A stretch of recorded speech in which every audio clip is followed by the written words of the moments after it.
Assalamualaikum warahmatullahi wabarakatuh. Bapak Ibu, sahabat-sahabat semua yang dimuliakan Allah Subhanahu wa taala. Salam sehat, salam semangat selalu. Semoga kita tetap dalam kondisi sehat walafiat, sehat jiwa kita, sehat raga kita, sehat lahir batin kita, sehingga bisa melakukan aktivitas peribadahan setiap hari, bekerja dan sebagainya setiap hari tanpa ada kendala. Sahabat-sahabat semua, Bapak Ibu, kali ini kita akan ngobrol-ngobrol bersama seorang herbalis Sinsu Nusantara, yaitu Bapak Purwanto, di mana beliau sudah mulai tahun 97 ya, itu menekuni sebuah bidang pengobatan tibu nabawi dan Sinsu sampai saat ini. Maka kita akan belajar banyak bersama beliau. Semoga nanti bermanfaat untuk kita bagaimana hidup lebih sehat dan lebih sehat lagi. Terima kasih. Sekarang kita akan ngobrol-ngobrol bersama beliau. Silakan, Pak. Assalamualaikum warahmatullahi wabarakatuh. Dulur-dulur yang dimanapun berada, ini ada teman kita dari Kulon Progo yang bertanya tentang asam lambung. Nah, beliaunya dulu sakit lambung dan sembuh. Kemudian ini bertanya, logikanya piye kok, nalarannya piye kok iso mari cara ya, ilmu yang bisa dijelaskan. Ya, asam lambung itu sesungguhnya setiap manusia itu ada. Dia punya manusia dibekali itu cairan dari kelenjar getah lambung. Jadi kalau asam lambung itu ketika terlalu over keluarnya dari cairan getah lambung itu, kemudian orang menyebut sakit asam lambung. Nah, pemicunya banyak hal, bisa psikologis, bisa kejiwaan atau stres atau apa yang memicu kelenjar lambung itu aktif, atau makanan yang terlalu ekstrim. Tapi kalau kemudian itu sesungguhnya apa ya, asam lambung. Kemudian kalau orang sakit lambung, asam lambung atau sakit lambung itu bisa sembuh enggak? Nah, selama ini kan beranggapan tidak bisa sembuh, tapi harapannya dengan konsep dengan pemahaman asam lambung ini ya, asam lambung itu bisa sembuh, hanya mengelola mengelola proses perjalanan pengobatannya atau terapinya itu yang perlu dicermati, karena diobati fisiknya diturunkan dengan antacid, psikologisnya tidak dikelola. Tapi yakinlah yang likulita indawaun, setiap sakit ada obatnya. Setiap sakit ada obatnya, meskipun obatnya belum tentu yang kelihatannya harus menggunakan obat A, tapi bisa jadi dari B. Tergantung masalahnya dari pemicu asam lambungnya sendiri. Secara umum itu. Gini, mau nanya sekalian Pak Purwanto, jadi Bapak Ibu semuanya, saudara-saudara yang dirahmati Allah, seperti yang kita sampaikan tadi, beliaunya ini adalah Pak Purwanto. Beliau menekuni dunia tibu nabawi dan Sinse, pengobatan Sinse Nusantara ini mulai dari sekitar tahun 97 mulai beraktivitas atau menekuni dunia itu sampai saat ini. Jadi saya sendiri alhamdulillah juga diwasilahi beliau. Beberapa sakit saya termasuk asam lambung dan sebagainya juga alhamdulillah diberikan kesembuhan oleh Allah Subhanahu wa taala. Makanya sekarang saya pribadi pengen membagikan informasi atau kiat-kiat sehat ini pada Anda semuanya, supaya bagi yang Bapak Ibu atau saudara semuanya yang mempunyai keluhan yang sama, khususnya asam lambung, itu juga bisa segera diberikan kesembuhan oleh Allah Subhanahu wa taala. Makanya pada kesempatan siang pagi hari ini kita bersua ke dalamnya Bapak Purwanto ini, kita bincang-bincang asam lambung. Apa itu asam lambung? Nah, tadi sedikit sudah disampaikan sama Pak Purwanto, asam lambung itu adalah satu gas yang ada di dalam lambung. Nah, cuman mungkin ada beberapa pertanyaan yang ingin kita tanyakan kepada beliaunya, kepada Bapak Purwanto. Kadang gini Pak Purwanto, di masyarakat itu ada satu keyakinan bahwa asam lambung itu adalah satu apa istilahnya, sesuatu yang menyakitkan, sesuatu yang mengerikan. Bahkan masyarakat punya pandangan kalau bisa asam lambung itu dihilangkan. Gimana itu Pak Purwanto? Nah, itu perlu dipahami juga bahwa setiap manusia itu ada asam lambungnya. Karena di situ memang ada kelenjar getah lambung, itu ada setiap manusia, itu kelengkapan sistem pencernaan tubuh kita.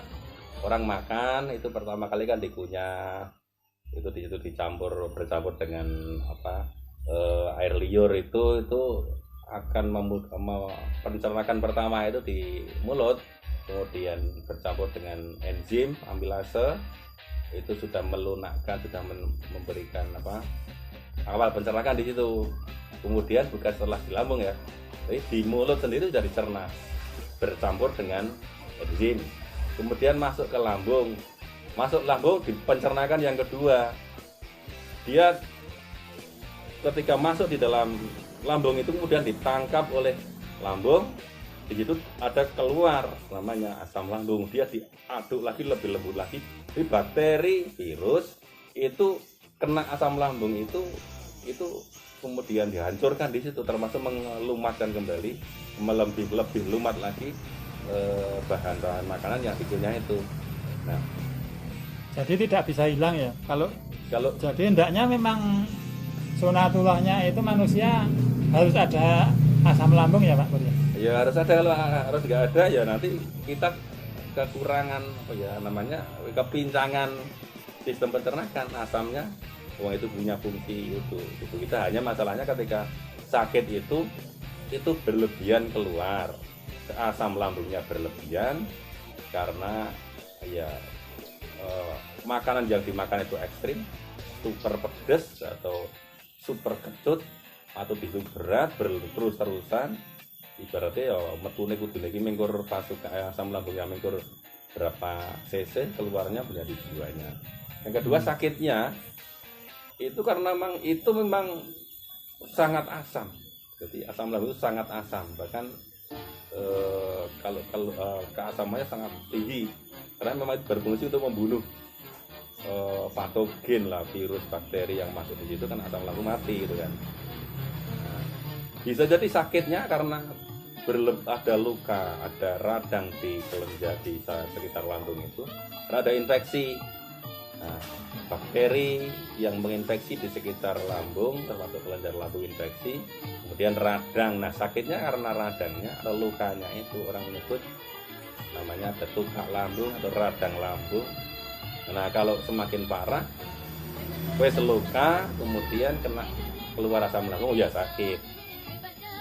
Kalau ini Pak Purwanto, luka lambung atau yang dinamakan luka di dalam lambung itu, luka itu sebab adanya asam lambung yang meningkat, apa luka itu karena unsur di luar asam lambung atau gimana itu? Luka di lambung itu sebabnya apa yang menyebabkan ketika terjadi kenaikan asam lambung menjadi rasanya lebih sakit sekali? Kalau luka sendiri kan itu bisa jadi proses lama, proses yang panjang dari kena infeksi sendiri. Jadi di situ ada bakteri yang infeksi bakteri Helicobacter pylorus karena terkenalnya. Nah, itu dia menjadi radang atau lama-lama menjadi luka, atau sedikit berlebihan asam lambungnya, terus-terusan makanan tidak terkontrol, pedesnya terus kemudian melukai. Nah, dilalah kena infeksinya. Lama-lama terjadi luka atau borok, atau semakin lama semakin kronis, semakin sakitnya banyak itu kan. Nah, kemudian terjadi perlukaan, luka, infeksi itu kan. Nah, itu kena asam lambung yang keluar juga semakin perih kan, maka sakitlah. Kemudian otot di situ refleks untuk mual, untuk menganggap ada musuh pasukan luar, ada pengganggu nih ya, mual kan. Jadi ya sakitnya karena asamnya tinggi, keasaman tinggi, benturan, mengiritasi, lukanya ya mungkin sakit gitu. Terus berarti asam lambung itu memang kalau ada orang punya pandangan asam lambung itu harus hilang, berarti itu malah apa istilahnya tidak normal ya Pak Pur ya? Jadi memang harus ada. Memang harus ada, hanya itu kan keseimbangan sistem peternakannya itu ya metune ibarat pasukan per pasukan keluar itu 10 nih metune 50 kan over. Nah, Terus itu ini pengaruh juga oleh ketakutan atau psikologis atau khawatir berlebihan yang terus-terusan itu juga memicu juga asam lambung keluar itu. Jadi penyebab atau orang itu punya keluhan asam lambung. Kalau saya sendiri kan kemarin saya asam lambung itu kan sebab dari psikis ya, dari psikologi. Jadi tidak dari adanya makanan ya Pak Pur ya. Jadi kemarin dari bawaan adanya psikologi, pengaruh psikis, kemudian muncul asam lambung. Nah kemudian gini Pak Pur, ada orang itu yang punya riwayat asam lambung bertahun-tahun, kadang 1 tahun sembuh, nanti kambuh lagi, terus sembuh lagi, kambuh lagi. Lah itu kiat-kiatnya biar asam lambungnya ini nanti bukan hilang tapi nyaman, di lambung nyaman, sembuh, tidak ada gejolak kambuh lagi, itu gimana?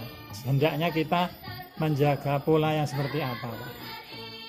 Nah, kalau untuk kiat-kiat biar bisa sembuh total, itu ya satu pertama kita harus punya keyakinan ya, terus punya keyakinan tinggi bahwa semua sakit itu bisa sembuh, bisa sembuh lah, semua sakit bisa sembuh, likulidain dawaun. Jadi punya keyakinan itu dulu. Kemudian permasalahannya pemicunya biasanya harus titen, karena masing-masing orang pemicunya kadang-kadang beda-beda.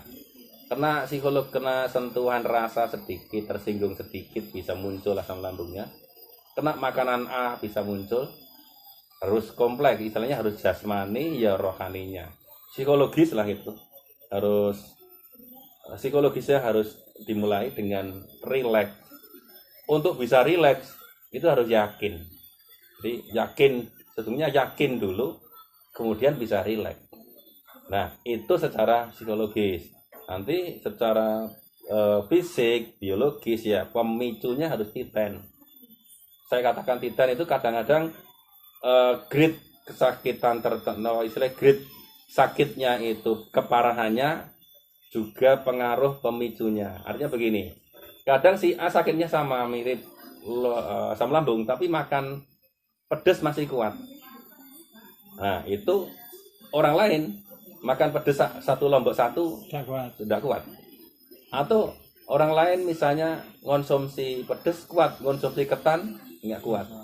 Itu gimana itu sebabnya Pak? Nah itu keunikan masing-masing orang yang memicu asam lambung itu keluar. Bisa faktor dominannya psikologis, bisa dominannya fisik.